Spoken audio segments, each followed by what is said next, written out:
2024 నాటికి అభివృద్ధి చెందిన దేశంగా భారత్. మోడీ సర్కార్ అతిపెద్ద డ్రీమ్ ఇదే. 2025-26 బడ్జెట్ను కూడా ఆ లక్ష్యంతోనే ప్రవేశపెట్టారు నిర్మలా సీతారామన్. ఈ లక్ష్యాన్ని చేరుకోవాలంటే ఏటా సగటున 8% జీడీపీ వృద్ధి సాధించాలి. కానీ వచ్చే ఆర్థిక సంవత్సరంలో భారత జీడీపీ వృద్ధి 6.3 నుంచి 6.8%గా ఉంటుందని ఆర్థిక సర్వే అంచనా వేసింది. ఇదే సమయంలో అమెరికా అధ్యక్షుడు డొనాల్డ్ ట్రంప్ టారిఫ్ల మూత మోగిస్తున్నారు. కెనడా, మెక్సికో, చైనా అంటూ వరుస పెట్టి ప్రపంచ దేశాలకు షాకుల మీద షాకులిస్తున్నారు. అందుకు భారత్ కూడా అతీతం కాదని ఎప్పుడో తేల్చేశారు. దీంతో భారత అతిపెద్ద కలను ట్రంపే అడ్డుకోబోతున్నారా అన్న ప్రశ్నలు వ్యక్తమవుతున్నాయి. ఇంతకు ట్రంప్ టారిఫ్ వార్ భారత అతిపెద్ద కలను ఎలా ప్రభావితం చేయబోతోంది? అమెరికాకు ప్రత్యామ్నాయ మార్గాలను వెతుక్కోవాల్సిందేనా? అందుకు మోడీ సర్కార్ ముందున్న ఆప్షన్స్ ఏంటి? Let's watch. India's biggest dream ను ట్రంప్ చిన్నాభిన్నం చేస్తారా? అభివృద్ధి చెందిన దేశం కల కలగానే మిగిలిపోతుందా? వాణిజ్యంలో అగ్రరాజ్యానికి ప్రత్యామ్నాయం సాధ్యమేనా?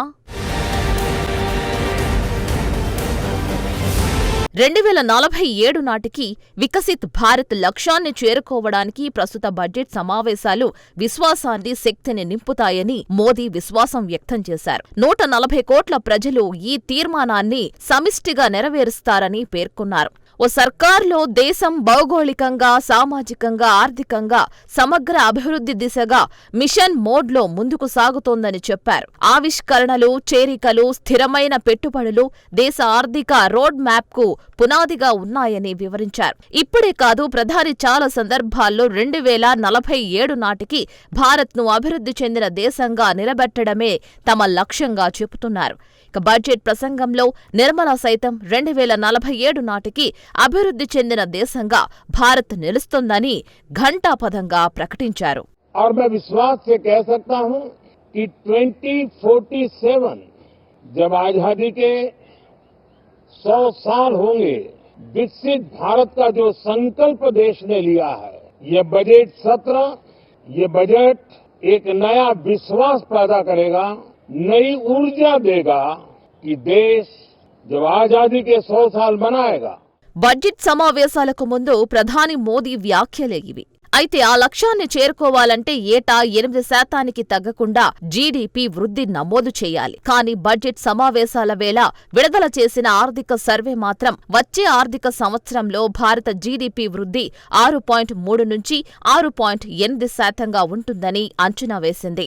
మరి అతిపెద్ద లక్ష్యాన్ని చేరుకోవాలంటే ఏం చెయ్యాలి? 2047 నాటికి ఇండియా అభివృద్ధి చెందిన దేశంగా నిలబడాలంటే అంతర్జాతీయ వాణిజ్యంలో సత్తా చాటాల్సిందే. ముఖ్యంగా అమెరికాతో వాణిజ్య సంబంధాలు మెరుగ్గా ఉండాలి. కానీ ఇప్పటికే అమెరికా అధ్యక్షుడు డొనాల్డ్ ట్రంప్ కెనడా, మెక్సికో నుంచి వచ్చే వస్తువులపై 25% సుంకాన్ని విధిస్తున్నట్లు ప్రకటించారు. ఇది నేటి నుంచి అమలులోకి వచ్చింది. చైనా వస్తువులపై 60% సుంకం విధిస్తానని కూడా హెచ్చరించారు. అంతేకాదు, సొంత కరెన్సీని సృష్టించేందుకు ప్రయత్నిస్తే 100% పన్ను విధిస్తామని బ్రిక్స్ దేశాలను ట్రంప్ బెదిరించారు. బ్రిక్స్ దేశాల్లో ఇండియా కూడా ఉంది.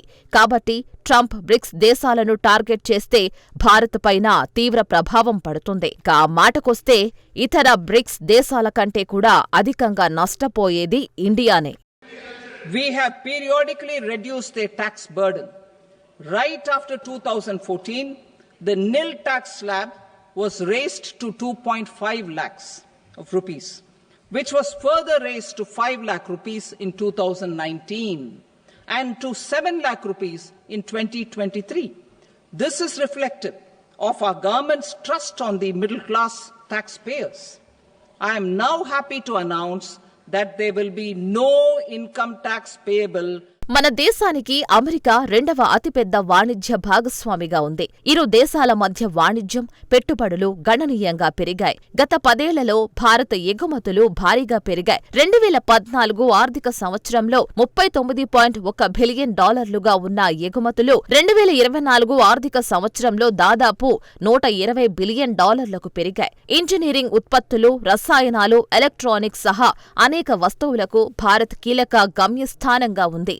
భారత్కు పర్యాటక, విదేశీ ప్రత్యక్ష పెట్టుబడులకు అమెరికా ప్రధాన వనరు. పలు అమెరికా సంస్థలు భారత్ను కీలక మార్కెట్గా భావించి తమ కార్యకలాపాలను విస్తరించాయి. భారతీయ సంస్థలు అమెరికాలో పెట్టుబడులు పెట్టి విలువను పెంచుకుంటున్నాయి. 2023 ఏప్రిల్లో విడుదల చేసే CII నివేదిక ప్రకారం 163 భారత సంస్థలు అమెరికాలో $40 బిలియన్ పైగా పెట్టుబడులు పెట్టాయి. 4,25,000 ప్రత్యక్ష ఉద్యోగాలను సృష్టించాయి. 2000 నుంచి 2023 మధ్య $62.24 బిలియన్ FDI ప్రవాహాలతో అమెరికా భారత్లో 3వ అతిపెద్ద పెట్టుబడిదారుగా ఉంది.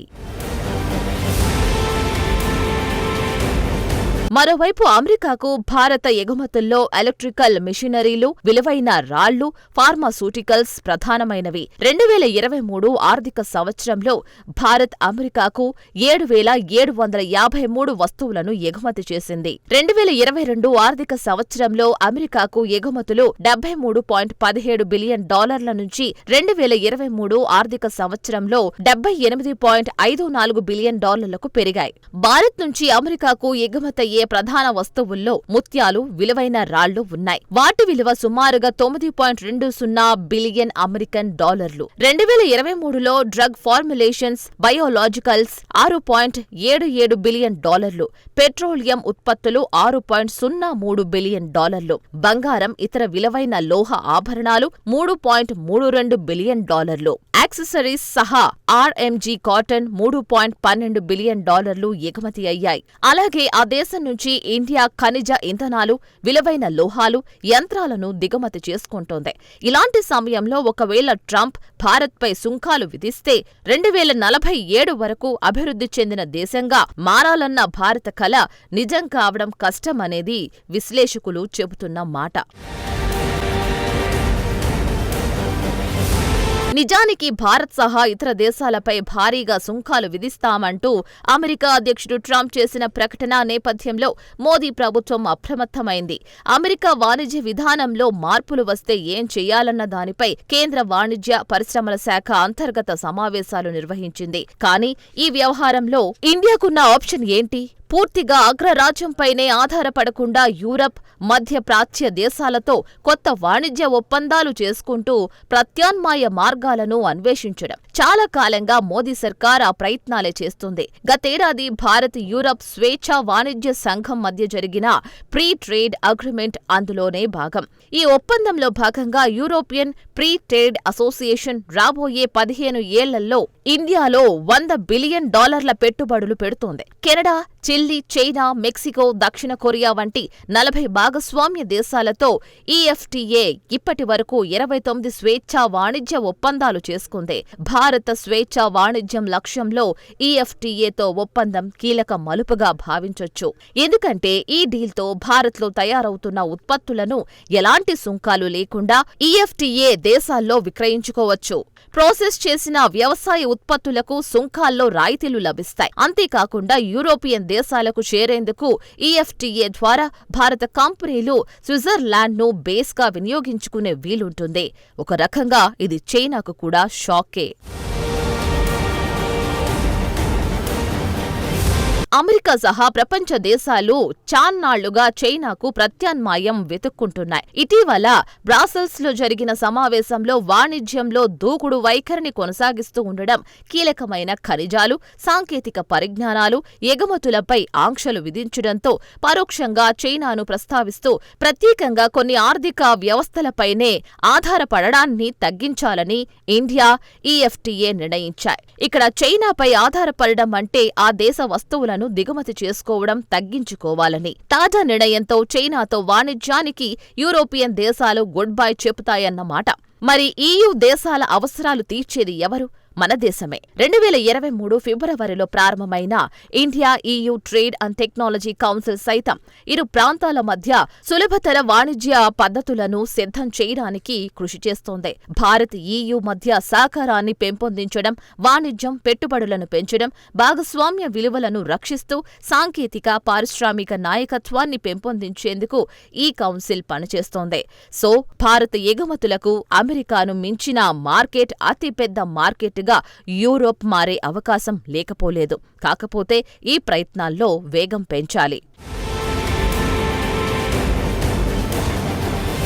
వాస్తవానికి డాలర్కు ప్రత్యామ్నాయ కరెన్సీ తెస్తేనే బ్రిక్స్ దేశాలపైన 100% టారిఫ్ విధిస్తా అని ట్రంప్ చెప్తున్నారు. ఈ విషయంలో ఇండియా ఎప్పుడో క్లారిటీ ఇచ్చింది. డాలర్ నుంచి వైదొలగాలని కానీ బ్రిక్స్ కరెన్సీ కోసం ప్రతిపాదనలు కానీ ఏవీ లేవని చెప్పింది. కాబట్టి ఈ విషయంలో అంతగా రిస్క్ ఉండకపోవచ్చు. అయితే తమ దేశ వస్తువులపై భారత్ అధిక పన్నులు విధిస్తోందని ట్రంప్ ఆరోపిస్తున్నారు. ఈ విషయంలో చర్చలు జరిపితే సరిపోతుంది. త్వరలో భారత ప్రధాని అమెరికా పర్యటనకు వెళ్లనుండడంతో ఈ విషయంలో క్లారిటీ వచ్చే అవకాశం ఉంది. అన్నిటికంటే మోస్ట్ ఇంపార్టెంట్, చైనాకు ప్రత్యామ్నాయం కావాలని కోరుకునే దేశాల్లో అందరికంటే ముందుంది అమెరికానే. పైగా అగ్ర హోదాకు ఎసరు పెట్టకుండా చైనాను నిలువరించడంలో భారత్దే కీలక పాత్ర. ఇవన్నీ ఆలోచిస్తే ఇండియాతో సంబంధాల బలోపేతానికే ట్రంప్ ప్రాధాన్యత ఇవ్వాల్సి ఉంటుంది. ఏది ఏమైనా మోదీ సర్కార్ 2047 లక్ష్యాన్ని డొనాల్డ్ ట్రంపో మరో లీడరో అడ్డుకోవడం అసాధ్యం. ఎందుకంటే ఇది ఇండియాస్ టైం.